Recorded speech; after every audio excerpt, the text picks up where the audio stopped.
Amós capítulo 4, nós vamos ler a partir do versículo 10 até o versículo 13, e diz assim a palavra do Senhor: Enviei a peste contra vós, à maneira do Egito, os vossos jovens matei a espada, os vossos cavalos deixei levar presos, e o mau cheiro dos vossos arraiais fiz subir as vossas narinas, contudo não vos convertestes a mim, diz o Senhor. Subverti a alguns dentre vós, como Deus subverteu a Sodoma e Gomorra, e vós fostes como um tição arrebatado do incêndio. Contudo, não vos convertestes a mim, diz o Senhor. Portanto, assim te farei, ó Israel. E porque isso te farei, prepara-te, ó Israel, para encontrares com o teu Deus. Porque eis aqui o que forma os montes, e cria o vento, e declara ao homem qual o seu pensamento, o que faz da manhã trevas, e pisa os altos da terra. O Senhor Deus dos exércitos é o seu nome. Bendito é o nome do Senhor Jesus. Meu Deus, louvado e exaltado é o teu santo nome. Senhor, nós estamos diante da tua palavra. Suplicamos a ti, Senhor, visita nosso coração. Senhor, fala conosco. Ó Deus, nos exorta nesta manhã. Confronta, ó Deus, a nossa vida, para que possamos, ó Deus, continuar firmes nos teus caminhos, ó Pai. Oramos a ti no nome do Senhor Jesus. Amém, Senhor. Amém. Glória a Deus. Os irmãos podem se sentar. Os irmãos, é importante nós estarmos orando também em favor da nossa irmã Mara e da sua filhinha, que também estão passando mal, né, que nós possamos orar e que Deus possa abençoá-los. Meus irmãos, a palavra do Senhor, ela foi dirigida ao profeta Amós, né, e ela fala especificamente contra o povo de Israel. No início desse texto, a palavra compara o povo que morava em Samaria, que era a capital do estado de Israel naqueles dias, e os compara como as vacas de Bazã. O versículo 1 diz assim: Ouvi a palavra, vós, vacas de Bazã, que estáis no monte de Samaria, que oprimis os pobres e esmagais os necessitados, que dizei a vossos senhores: dai cá e bebamos. Então essa palavra ela foi dirigida contra o povo de Israel. O povo de Israel, nós sabemos que foi um povo eleito, escolhido por Deus, uma nação que foi criada a partir do zero, né? O Senhor pegou ali Abraão, né? E o chamou para cumprir na vida de Abraão o seu plano de nação. Então, Israel foi uma nação que nasceu no coração de Deus. Não foi uma nação criada pelos homens que Deus adotou para si.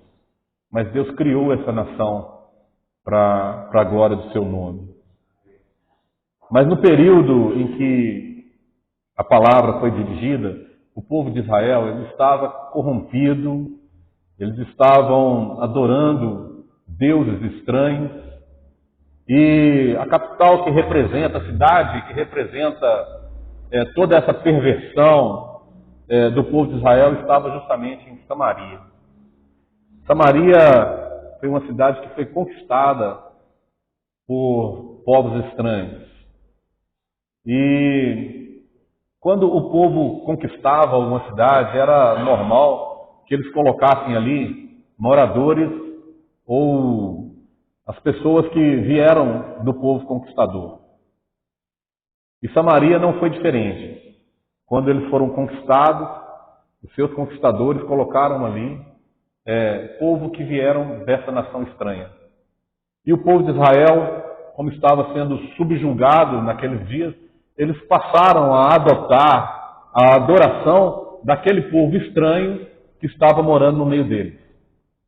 Nós vemos esse exemplo bem claro, né, na vida do rei Acabe, né, quando ele casa com Jezabel, que era uma mulher que não era do povo de Israel, e e começa a adorar deuses estranhos, né, Baal e vários outros deuses, e corrompem o povo de Israel. Então, nesse momento, o povo estava corrompido, o povo de Israel. E a palavra de Deus vem comparar as pessoas ali, principalmente as mulheres, né, como vacas de Bazã. Bazã era uma cidade que havia sido conquistada por Moisés, quando eles saíam da terra da terra do Egito, rumo à terra prometida. Eles guerrearam contra essa cidade, cujo rei se chamava Og, e venceram essa cidade. É interessante que esse rei, a palavra não fala exatamente a altura desse rei, mas a palavra fala a respeito da cama desse rei. A cama desse rei ele tinha 1,80 m, nas nossas medidas hoje, de largura, e cerca de 4,5 m de comprimento. Então era um gigante, a pessoa que usava ali. Sendo gigante, esse homem então era um rei muito poderoso e oprimia as pessoas. E a palavra de Deus, aqui através da vida de Amós, ela vem comparar as pessoas que viviam em Samaria naquela época como as vacas de Bazã. Pessoas que oprimiam, que desprezavam os mais pobres. Viviam num luxo desproporcional ao que vivia o resto do povo. Havia uma diferença muito grande no poder aquisitivo naquela época. E os mais ricos oprimiam os mais pobres. E a palavra de Deus vem justamente nesse contexto de uma elite que vivia longe dos caminhos do Senhor, que estava corrompido com o culto a outros deuses e que oprimia o povo que vivia naquela cidade, ou os mais pobres que viviam naquela cidade. E a palavra de Deus diz que Deus começa a tratar com aquele povo. Deus chama aquele povo à consequência dos seus atos. Todo esse texto fala a respeito daquilo que Deus fez com aquele povo, para que aquele povo pudesse se arrepender dos maus caminhos que viviam. No texto que nós lemos especificamente, diz que enviei peste contra vós, à maneira do Egito. Então, da mesma forma com que Deus tratou o Egito, Deus estava tratando com o povo de Israel naqueles dias por causa do pecado do povo. Mas a palavra nos fala que, mesmo sendo tratados desse jeito, né, com mão pesada de Deus sobre o povo não se convertia do seu mau caminho. E Deus continuava a tratar com esse povo, porque era um povo que foi eleito por Deus, que foi criado por Deus. E Deus, o grande desejo de Deus é que esse povo estivesse sempre em adoração ao seu nome, sempre voltado a Ele. Mas o povo se corrompia a cada momento que eles se encontravam com pessoas estranhas, né, com pessoas gentias e não israelitas. O contexto era justamente esse, o povo sofrendo o castigo de Deus para que chegasse ao arrependimento. E a palavra nos fala que Deus continuou tratando esse povo dessa forma, mas o povo continuava no seu mau caminho. O que nós vemos hoje no mundo que nós estamos vivendo, um mundo que está vivendo de fome, está vivendo de pestes. Nós temos o exemplo disso bem claro. Não tem aí essa doença que vai e volta? Nós já estamos na quarta ou quinta variante dessa peste. Deus chamando o povo à conversão, chamando o povo ao arrependimento, e o povo continuando na sua vida distante dos caminhos de Deus. Situação a situação do povo nos dias em que foi transmitida essa palavra de Deus a ele, é exatamente a situação que nós vivemos hoje.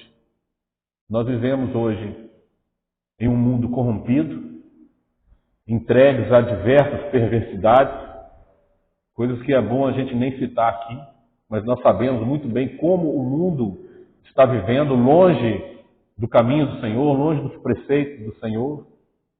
Mas, no meio desse povo, Deus levanta um homem chamado Amós, para chamar esse povo à responsabilidade, para mostrar a esse povo que tudo que eles estavam passando naquele momento era consequência do pecado. E hoje, nos nossos dias, Deus tem levantado a sua igreja com a mesma função, com o mesmo chamado, para mostrar a essas pessoas, mostrar ao mundo que aquilo que nós estamos passando é fruto do pecado que o mundo está vivendo. Essa é a posição da igreja, anunciar o juízo de Deus. Nós não podemos, como igreja do Senhor, nós não podemos nos acovardar. A situação naquela época era difícil para quem anunciasse qualquer palavra contra a elite, contra o rei.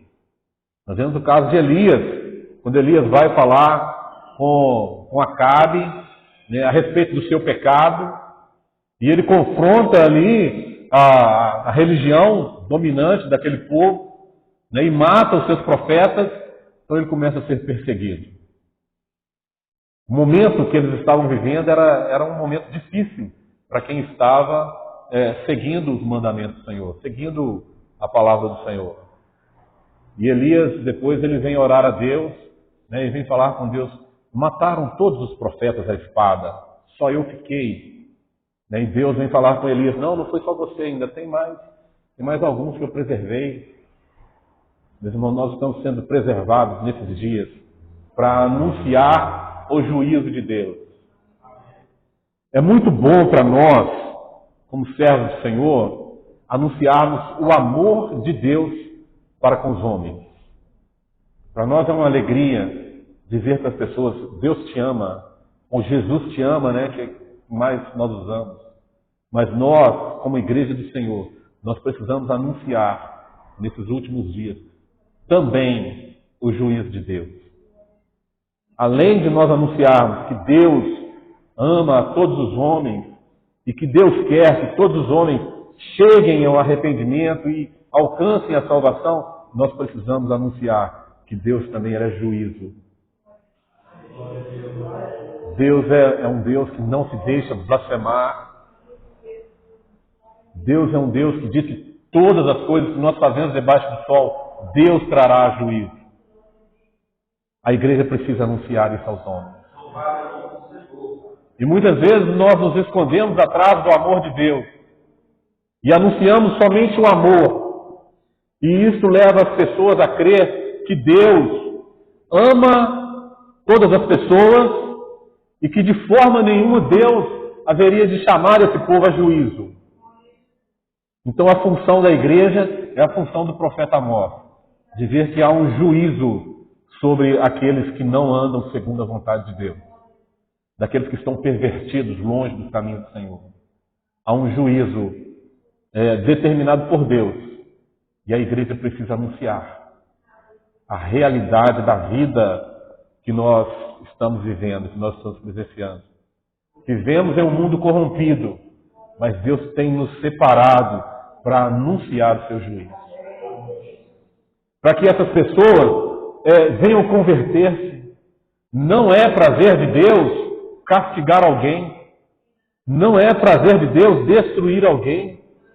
A palavra nos fala que o desejo de Deus é que todos se salvem. Deus, quando Ele estava ali tratando com aquele povo, com o povo de Israel, Deus tinha um objetivo claro, era para que aquele povo se arrependesse e se convertesse. Tanto que no final de cada versículo, o Senhor diz: mas, contudo, vós não vos convertestes a mim, diz o Senhor. Mesmo o povo passando por aquela situação, eles continuavam pecando contra Deus. A mesma situação que nós estamos vivendo hoje. Nós vemos as pessoas passando por tantas situações, por tantas lutas, geradas pelo pecado, mas não se convertem ao Senhor. Nós precisamos, como igreja, levar essas pessoas ao arrependimento, anunciar a palavra de Deus, anunciar o Espírito Santo para essas pessoas, para que elas possam ser convencidas do seu pecado. Essa é a função da igreja. E a palavra de Deus no versículo 12, que é um versículo muito importante para nós, diz assim: portanto, assim te farei, ó Israel, prepara-te para encontrares com o Senhor teu Deus. Prepara-te. Hoje a igreja do Senhor, ela anuncia, Jesus voltará. Amém? Alguém tem alguma dúvida disso? Jesus voltará? Mas de que adianta Jesus voltar e encontrar uma nação corrompida? Jesus certa vez fez uma pergunta: porventura haverá fé na terra quando vier o Filho do Homem? E a responsabilidade de anunciar é da igreja nesses últimos dias. É nossa responsabilidade anunciar que haverá um encontro com Deus. Prepara-te para encontrares com o Senhor teu Deus. Desse encontro ninguém pode escapar. Não há nenhum motivo que nos faça escapar desse encontro. Hoje as pessoas são convidadas para algum encontro e elas dizem que há conflito de agendas, né? É conflito de agenda, não posso ir. Mas nesse encontro aqui, nesse encontro você irá. Cada um de nós passaremos por esse encontro. E qual que é o grande desejo de Deus para as nossas vidas no momento desse encontro? É que nós estejamos preparados. Quando será esse encontro? Não sei. Os anjos não sabem. O Senhor Jesus não sabe. Somente o Pai. Mas uma coisa é certa. Esse encontro acontecerá na minha vida e na sua. Esteja preparado, meu irmão, para esse encontro. Prepara-te, é o desejo de Deus, é o conselho de Deus para o homem. Prepara-te. Haverá um encontro com Deus e todas as nossas obras, sejam boas ou sejam más, essas obras serão julgadas por Deus, para que Deus possa dar então o veredito, o resultado desse julgamento, desse encontro. E nós esperamos ouvir de Deus: vinde, bendito de meu Pai, possuir por herança o reino que vos está preparado desde a fundação do mundo. Glórias a Deus! Esse é o nosso grande desejo, ouvir do Senhor Jesus: vinde, bendito de meu Pai. Mas a palavra nos informa que não é o único veredito desse julgamento. A palavra nos fala que também haverá um grupo que o Senhor Jesus dirá: apartai-vos de mim, malditos, para o fogo eterno, preparado para o diabo e seus anjos. Então o grande amor de Deus está em preparar neste momento, nesses dias que nós vivemos, em separar uma igreja para anunciar o juízo.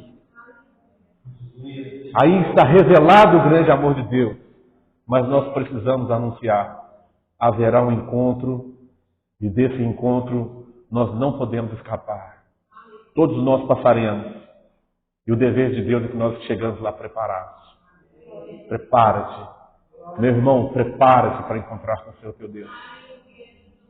Como que nós vamos nos preparar? Sendo nós tão falhos, sendo nós tão fracos, como nós vamos chegar nesse encontro preparado? A nossa preparação está nós nos arrependermos dos nossos pecados, confessarmos a Deus que somos pecadores, somos falhos e necessitados da sua graça e principalmente nos convertermos. Deus, ele declara isso várias vezes: mas contudo não vos convertestes a mim. Por isso vinha tanto mal sobre o povo.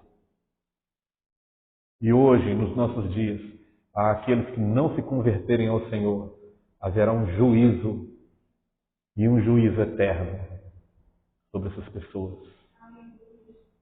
Porque eis aqui o que forma os montes e cria os ventos, e declara ao homem qual o seu pensamento, que faz da manhã trevas e pisa os altos da terra.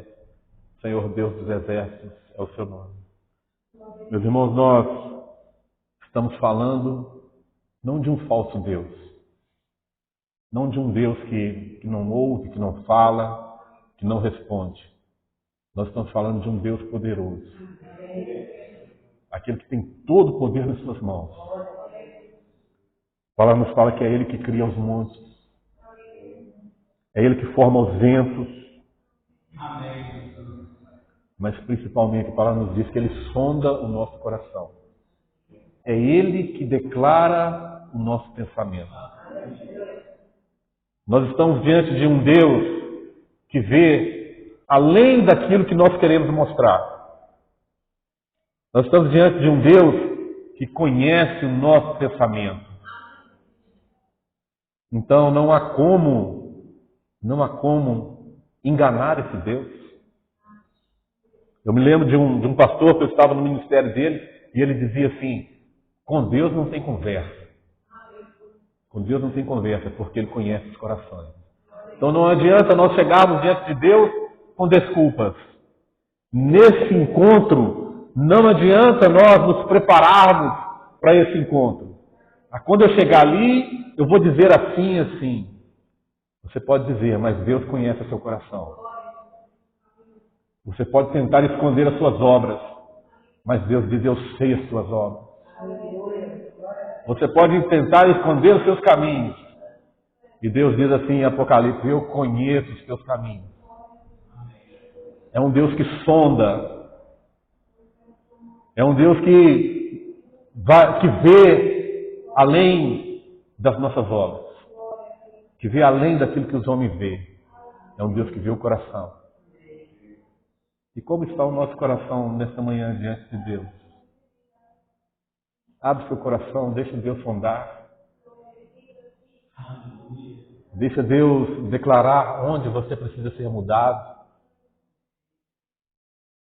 Existem tantas coisas na nossa vida que nos impedem de ter uma comunhão perfeita com Deus.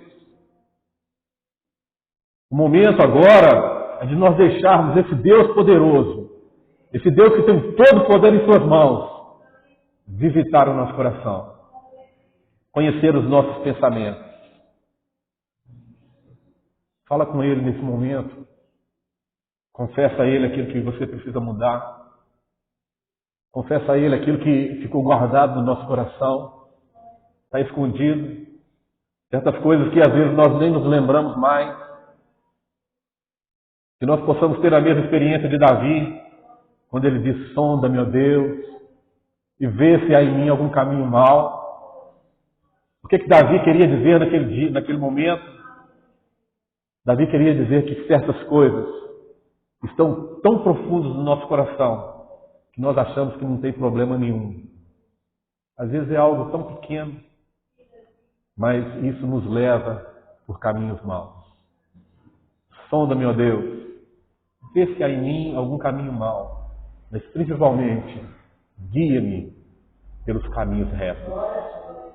Nós precisamos ser guiados, porque sem a direção de Deus, nós não andaremos nesse caminho reto.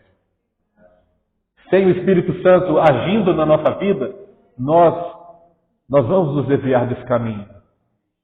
E nós temos um alvo, um objetivo para alcançar: vida eterna na presença de Deus.